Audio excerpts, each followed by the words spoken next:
They said her name like it was a warning and a joke at the same time, whispered behind hands in the market and spoken loudly enough to wound when they thought she couldn't hear. A girl grown into womanhood in a town that measured worth by rumors and obedience, where purity was praised in sermons but mocked in streets, where being untouched past a certain age became a stain rather than a virtue, and she learned early how shame could be passed like a cold wind, chilling even those who tried to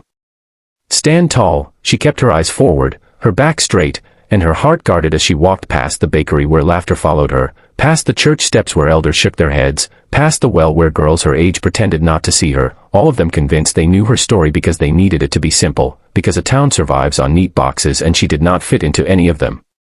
When the proposal came, it did not arrive with romance or celebration but with calculation, a contract dressed up as mercy, a marriage to a man no one truly knew, a reclusive millionaire who lived on the edge of town in a house that loomed like a secret, a man rumored to be cold, distant, broken by some unnamed past, and the town decided this was fitting. Let the strange girl belong to the stranger, let the problem be moved out of sight. She accepted not because she believed the rumors, but because she believed in escape, in the thin hope that a life unknown might be kinder than one where every day replayed the same quiet cruelty. On the morning she left, the sky was pale and undecided, and no one hugged her goodbye. She carried only a small bag and a heart trained to expect nothing, yet when she reached the iron gates of his estate, she felt something unexpected stir, not fear, but curiosity, the fragile kind that survives even in bruised places. He met her not with grandeur but with distance, tall and reserved, eyes that had learned to watch more than speak, his wealth evident only in the stillness around him, in the way the world seemed to pause at his door. He did not ask about the town, did not comment on her silence, did not look at her like a problem to be solved, and in that restraint she found a strange relief.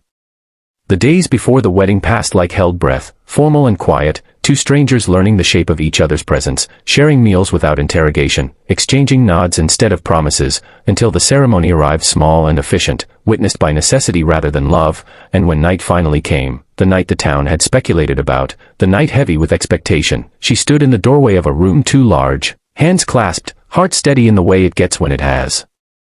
already survived worse.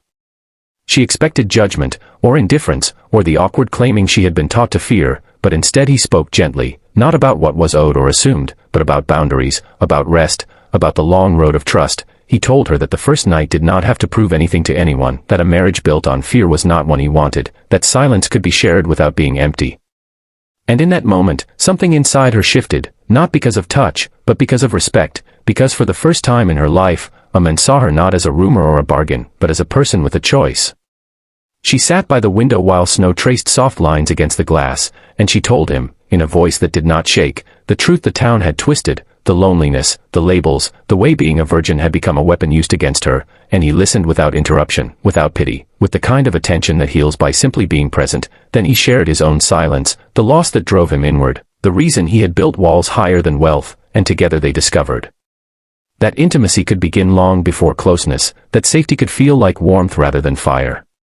That first night, she did something no one expected. She slept peacefully, without dread, without performing a role written by others, and when morning came, she woke with light on her face and the quiet certainty that her life had turned not because of scandal or spectacle, but because two broken reputations had chosen patience over pressure.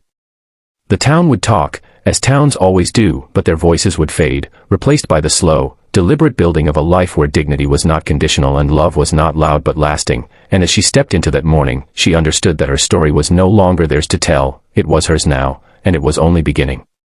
If this story moved you, inspired you, or made you believe in quiet strength and unexpected love, don't forget to subscribe to the channel, because more powerful, emotional stories like this are coming, stories that challenge judgment, celebrate resilience, and remind us that sometimes the most life-changing moments happen not in noise, but in understanding.